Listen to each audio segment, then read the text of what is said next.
अब एक बात मैं समझ नहीं पाता हूं कि ईश्वर एक है कि 10 है कि 24 है कि अनंत। शास्त्रों में परिप्रेक्ष्य दृष्टि से भगवान के अवतार भी हुए तो कितने? जैसे एक राजा किसी से भी मिले तो 3 ही बातें पूछता था। किसी भी पंडित जी से मिले तो यही 3 बात वो सबसे पूछता था। किसी भी विद्वान से मिले, महात्मा से मिले, यही 3 बातें पूछता था। ईश्वर एक है कि अनेक? दूसरा प्रश्न, भगवान मिलते कैसे? और तीसरा प्रश्न, भगवान का काम क्या है, वो करते क्या है? जिस किसी भी सज्जन से मिले यही बात पूछे। अच्छा, कोई राजा को आज तक संतुष्ट नहीं कर पाया। राजा को कोई आज तक उसके मन मुताबिक उत्तर नहीं दे पाया। एक आध बार कोई फक्कड़ महात्मा से मुलाकात हो गई राजा की। हाँ, राजा चले जा रहे थे रथ पर और फक्कड़ महात्मा अपना रोड के किनारे चद्दर डाले, हाथ का तकिया बनाए लेटे। राजा ने जैसे ही देखा महात्मा तो राजा तुरंत अपने सारथी से बोले, रुको रुको रुको रुको, रथ महात्मा के पास पहुंचे और बाबा से बोल गए, बाबा राम राम राम राम भैया, कहिए महाराज कैसे आना हुआ? राजा बोल पड़े, गुरुजी एक बात आज तक मुझे कोई विद्वान संतुष्ट नहीं कर पाया, मैं आपसे पूछना चाहता हूं, आप मेरे प्रश्नों का उत्तर देंगे? महात्मा बोले, भैया जब कोई नहीं संतुष्ट कर पाए तो हम भी नहीं कर पाएंगे। महात्मा बोले, नहीं नहीं फिर भी आप बताइए। अच्छा, जैसे कभी कभी किसी की आदत होती है, किसी की आदत होती है, और किसी भी विद्वान से मिले तो एक आध बात ऐसी पकड़ करके रखेंगे तो वही बात पूछे जो ही ना बता पाओ तो कहेंगे कि फर्जी है, इनको कुछ आता जाता। अब एक व्यक्ति ऐसे ही मिल गया हमको, वो जैसे ही मिला यही पूछे जिस किसी भी विद्वान से, गुरुजी आज तक फिर हमारे प्रश्नों का कोई उत्तर दे नहीं पाया। अच्छा, तो हम भी समझ जाते हैं कि कितना बड़ा प्रश्न वाला है। तो हमने कहा भैया ठीक है, कोई नहीं दे पाया होगा, हम भी नहीं दे पाएंगे, आप किसी और से पूछिए। नहीं नहीं बताइए आप, मैंने आपके विषय में बहुत सुना है, ढेर बहुत सारा नाम सुना है, बताएंगे आप? हमने कहा अच्छा पूछो। उसने कहा रावण की कितनी सालियां थी, कितने साढ़ू थे? हम कहा भैया प्रसाद लिए कि नहीं? बोले हाँ ले लिए। हमने कहा निकलो बाहर, उठो यहां से, हटो। हमने कहा ये कोई प्रश्न है? अरे प्रश्न भी कोई चिंतनशील हो, लेकिन राजा का ऐसा प्रश्न नहीं था। राजा का प्रश्न चिंतनशील था। राजा ने अपनी बात कहते हुए कह दिया, महाराज मेरा पहला प्रश्न है कि ईश्वर एक है कि अनेक? मेरा दूसरा प्रश्न है भगवान मिलते कैसे? और मेरा तीसरा प्रश्न है भगवान का काम क्या है, भगवान करते क्या है? जैसे ये 3 बातें राजा ने पूछा फक्कड़ महात्मा से, तो महात्मा डांट लगाते हुए बोले चुप, ऐसे रास्ता चलते किसी से कुछ पूछा जाता है क्या? अरे अपने यहां ले चलो, रुकाओ, ठहराओ, कुछ खिलाओ पिलाओ, तब पूछो तो बात भी समझ में आती है। राजा समझ गए। राजा बोले जी चलिए गुरुजी, ले गए और अपने यहां वीआईपी गेस्ट हाउस में, जिसमें बड़े बड़े राजा महाराजा रुका करते थे, स्थान दे दिया, रोक दिया। सुंदर खाने पीने की भी व्यवस्था, रबड़ी, मालपुआ, मलाई, खूब चकाचक। महात्मा भी भैया डल्लब का गद्दा, एसी कमरा, खूब चकाचक खाने को मिले, और शाम को समय मिले तो खूब घूमे। हाँ, राजा से महात्मा ने पूछा कि राजा एक बात बताओ। राजा ने कहा, जी गुरुजी, ये बात आप अकेले जानना चाहते हो कि अपनी पूरी सेना को जन्माना चाहते हो, अपनी पूरी प्रजा को जन्माना चाहते हो? राजा भी अपनी प्रजा के प्रति बड़ा ही समर्पित। राजा बोल पड़ा, गुरुजी, मैं जान जाऊं ये बात अच्छी बात है, लेकिन मेरी पूरी प्रजा ये बात जान जाए उससे अच्छी बात क्या होगा? मुझे लगता है राजा साहब की तरह ही, डीआईजी साहब की तरह ही रहे। ये चाहते तो कथा अकेले भी बैठकर सुन सकते, लेकिन इन्होंने कहा कि नहीं, हम सुने तो हमारे साथ हमारा पूरा ये परिवार सुने। एक बड़ी अच्छी बात इनकी लगी हमको कि गुरुजी, ये पूरा बटालियन मेरा परिवार होता है, न इसमें किसी जाति का भेद, न किसी पंक्ति का भेद, न किसी समाज का भेद, न कोई महाराज धर्म का भेद। ये पूरा परिवार है, और पूरे परिवार को ये बात मैं सुनाना चाहता हूं। आपके श्री मुख से निकला हुआ अमृत ये मेरा पूरा परिवार सुनना चाहता। राजा भी ऐसे ही कहा। राजा ने कहा कि गुरुजी, अगर मेरी पूरी प्रजा जान जाए तो फिर बहुत अच्छी बात है।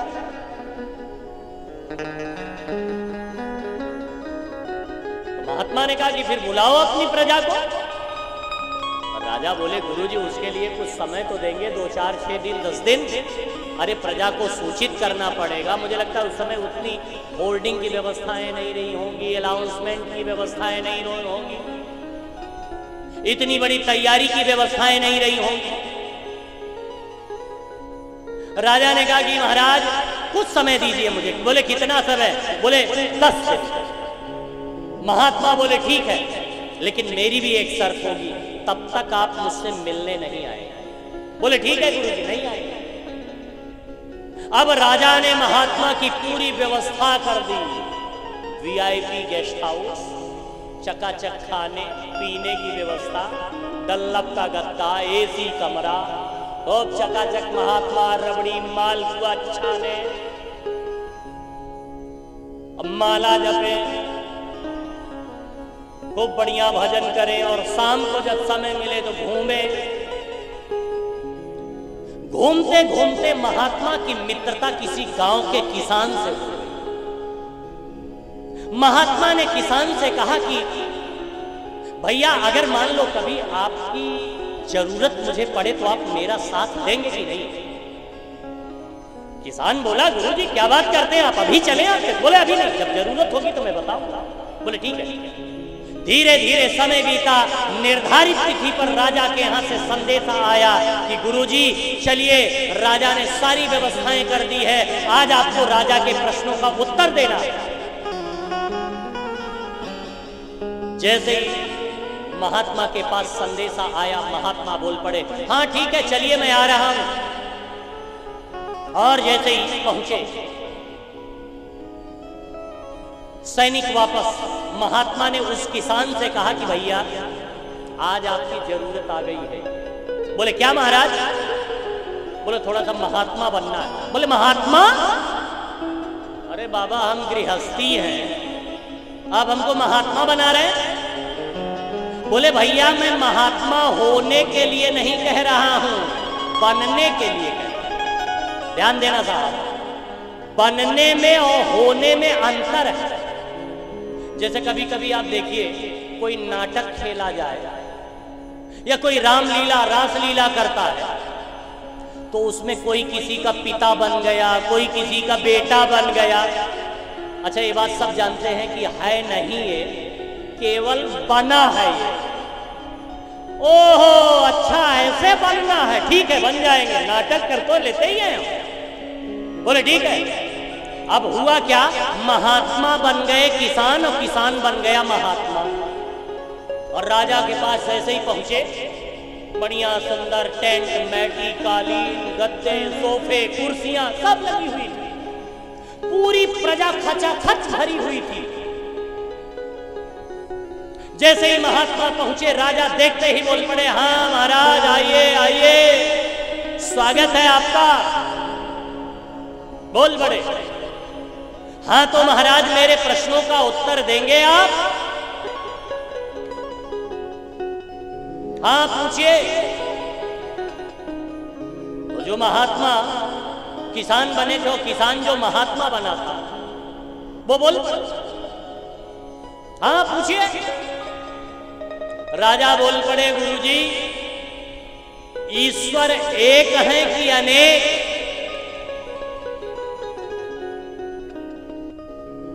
जो किसान महात्मा बना था,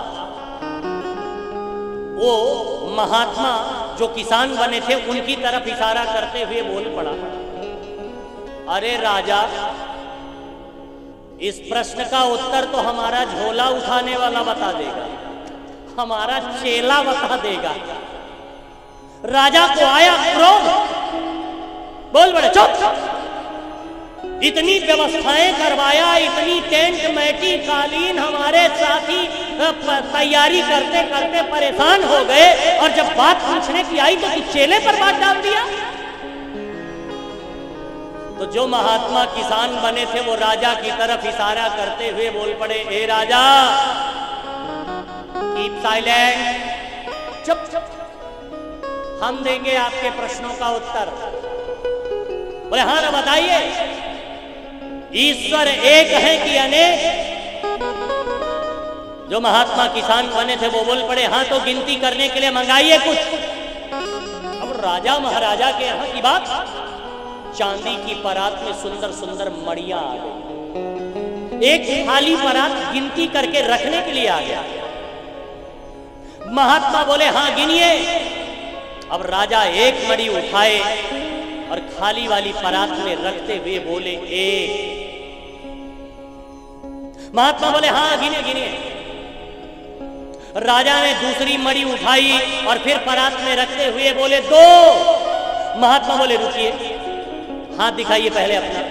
दिखाया, बोले इसमें तो एक है तो दो क्यों कह रहे हैं? राजा बोले गुरुजी दूसरी बार गिन रहा हूं ना, इसलिए दो। महात्मा बोले अच्छा गिनिए। राजा ने तीसरी बार मणि उठाई और बोले, तीन। महात्मा बोले झूठ, झूठ बोल रहे हो तुम, हाथ दिखाओ। राजा ने हाथ दिखाया, बोले इसमें तो एक है तो तीन क्यों कह रहे हो तुम? बोले महाराज तीसरी बार गिन रहा हूं इसलिए तीन। महात्मा बोले बिल्कुल गलत, ये तीसरी बार तुम गिन रहे हो, मणि तो एक ही है ना। राजा बोले हाँ। महात्मा बोले वही तो मैं भी तुमको समझाना चाह रहा हूं राजा, ईश्वर है तो एक, लेकिन जितनी बार जिसके अनुभव में आता गया लोग उतनी बार उसको गिनते गए, गिनते गए, गिनते गए। कभी राम के रूप में, कभी कृष्ण के रूप में, कभी नानक के रूप में, कभी महाराज मोहम्मद साहब के रूप में, कभी कभी गुरु गोविंद के रूप में। महाराज ईश्वर है तो एक ही, लेकिन जितनी बार जिसके अनुभव में आता गया लोग उसको गिनते गए, गिनते गए, गिनते गए, है तो वो एक ही। तो राजा बोले वाह गुरुदेव, आपने तो बहुत गजब समझा दिया, ये बात एकदम हमारे दिल में बैठ गई। राजा बोले गुरुजी अब मुझे एक बात और बताइए। बोले क्या? भगवान इस मनुष्य शरीर से मिलते कैसे? लोग कहते हैं मनुष्य शरीर से भगवान मिल जाते हैं, मनुष्य शरीर से भगवान मिल जाते हैं। गुरुजी अब मुझे ये बताइए, इस मनुष्य शरीर से भगवान कैसे मिलते हैं? फक्कड़ महात्मा डांट लगाते हुए चुप, खिलाते पिलाते कुछ है नहीं और इतना कठिन कठिन सवाल। राजा डरते हुए बोले कि गुरुजी अच्छा क्या खाएंगे क्या पिएंगे बताइए। महात्मा बोले दूध मंगाइए। अब राजा ने तुरंत चांदी की गिलास में दूध मंगाया, महात्मा के हाथ में पकड़ाया। अब महात्मा चांदी की गिलास पकड़े, दूध हाथ में लिए, एक हाथ से तो गिलास पकड़े और दूसरी हाथ से उंगली से उसी दूध को उसी गिलास में घुमावे। 1 मिनट बीता, 2 मिनट बीता, 5 मिनट, 10 मिनट, 15 मिनट। राजा टकटकी लगाए, देखें कि अब देंगे दूध, पिएंगे उत्तर, अब उत्तर देंगे, अब उत्तर। धीरे धीरे 30, 35, 40 मिनट बीत गया। महात्मा वही दूध का गिलास लिए ऐसे दूध को घुमावे घुमावे घुमावे। राजा से न रहा गया, डरते डरते फिर बोले, गुरुजी दूध पीजिए, उत्तर दीजिए। महात्मा बोले, क्या? मैंने सुना है मनुष्य शरीर से भगवान मिलते हैं, तो कैसे मिलते हैं गुरुजी? महात्मा बोल पड़े, राजा मैंने सुना है दूध में घी होता है। राजा बोले, हाँ होता है गुरुजी। महात्मा बोले, हम सोच रहे हैं इसका घी निकाल के पी लें और दूध छोड़ दें। इसमें वही घी ढूंढ रहा, इस दूध में। महात्मा से राजा मुस्कुराते हुए बोले, महाराज अरे दूध से घी ऐसे थोड़ी निकलता है। बोले, फिर कैसे निकलता है राजा? बोले, पहले इसकी दही जमानी पड़ती है, फिर उसको मथानी से मथना पड़ता है, फिर उसमें मक्खन निकलता है, फिर उसको आग में तपाया जाता है, तब उसमें घी निकलता है। महात्मा बोले, यही तो मैं भी आपको राजा समझाना चाह रहा हूँ। इस मनुष्य शरीर से भगवान ऐसे नहीं मिलते। बोले, फिर कैसे मिलते हैं गुरुजी? बोले, पहले इसमें भाव की दही जमानी पड़ती है, फिर मन की मथानी से मथना पड़ता है, फिर भक्ति की आग में उसे तपाना पड़ता है, तब भगवान घी के रूप में प्रकट हो जाएगा। राजा चरणों में लेट गए, वाह गुरुदेव, धन्य है आप, धन्य है। आज तक तो मुझे ऐसा किसी ने समझाया ही नहीं, मैं एकदम समझ गया। लेकिन डरते डरते राजा ने अपना तीसरा प्रश्न भी महात्मा के सामने रख दिया। गुरुजी माफ कीजिए ना, आपने मेरे दोनों प्रश्नों का उत्तर इतना गजब का दिया, ये बात बिल्कुल मेरी समझ में आ गई। अब मुझे तीसरा प्रश्न आप बता दीजिए बस। बोले, वो क्या? भगवान करते क्या है? भगवान का काम क्या है?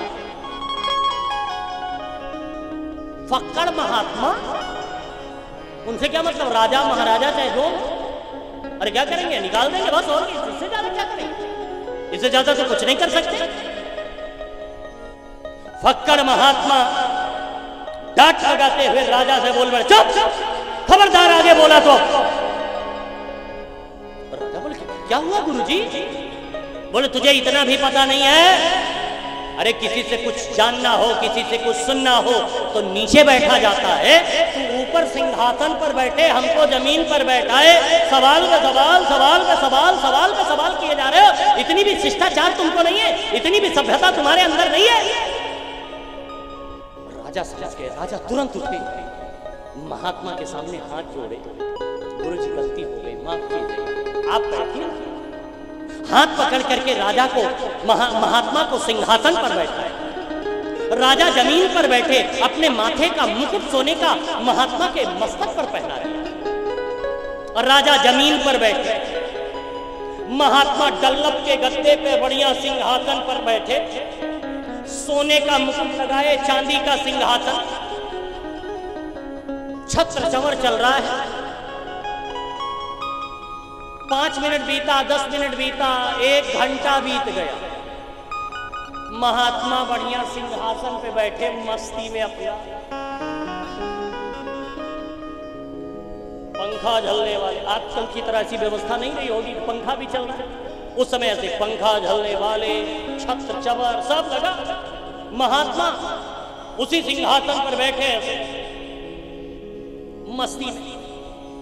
1 घंटे, 2 घंटे, 3 घंटे, 4 घंटे बीत गए।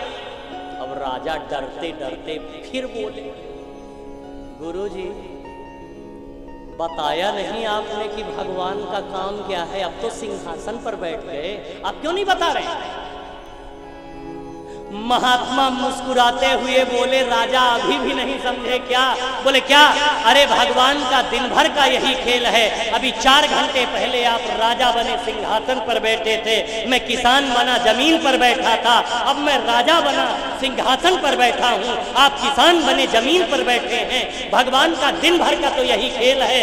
1 मिनट में राजा, 1 मिनट में फकीर, 1 मिनट में फकीर, 1 मिनट में राजा, 1 मिनट में करोड़पति को रोडपति, रोडपति को करोड़पति, करोड़पति को रोडपति, रोडपति को करोड़पति। यही तो भगवान दिन भर खेलते हैं, और क्या काम है भगवान का? राजा चरणों में लेट गए। वाह गुरुदेव, गजब कर दिया आपने, समझ गया, मैं पूरी बात समझ